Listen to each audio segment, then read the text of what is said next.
To talk a bit more about that with me now, let's bring in Robert Gutsche from Lancaster University. Robert, Joe Biden has called this infrastructure package historic, something that would transform America. What's in it exactly? Well, I mean, this is the culmination of, a handful of presidents trying to invest in infrastructure. These types of bills aren't just expensive, but they're controversial in terms of what all people need to agree to in order to get this done. Sometimes these bills are called omnibus bills, where in order to get X, you put A, B, and C into the equation to make some people happy and to get a vote. In fact, this is what Donald Trump said he wanted to do as a president, at least during his first campaign, but certainly that never even came close to fruition.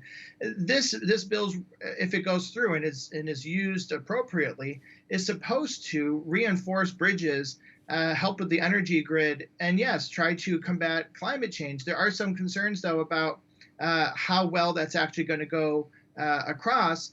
But people are hoping this will bring jobs, particularly after a few years of some struggles in that area, particularly related to what's been going on with COVID.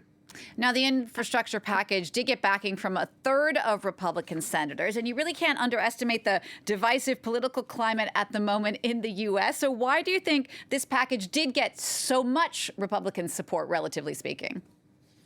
Well, I think it comes down to jobs. I mean, I think if you can go back to your constituents and say, look, yes, if you're a Republican, perhaps, and you think that big government is bad for society, you can go back and tell your constituents who might agree by saying, look, yes, big government might be bad, but this is big government helping you. I mean, these are your tax dollars. This is us taking responsibility for our investments and our debts at a government level. But this is giving back to you and investing in your families.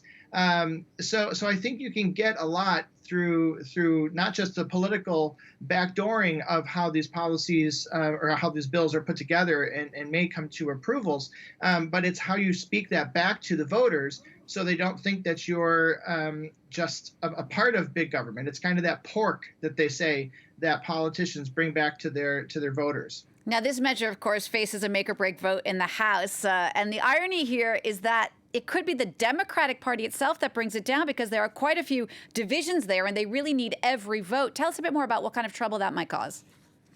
So what's happening is Democrats are wanting a lot of social movements to happen.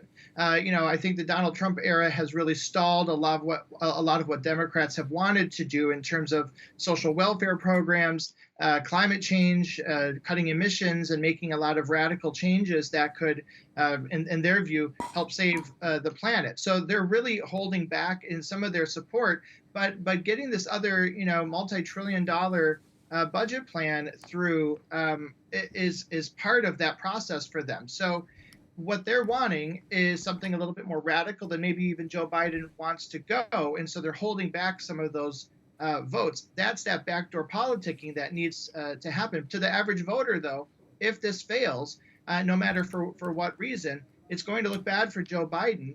And Republicans can certainly take this going into midterm elections and saying, look, he couldn't even get this done. His party's not even behind him. So the disaster, if this doesn't go the way Joe Biden wants, is the narrative that can be spun when elections come.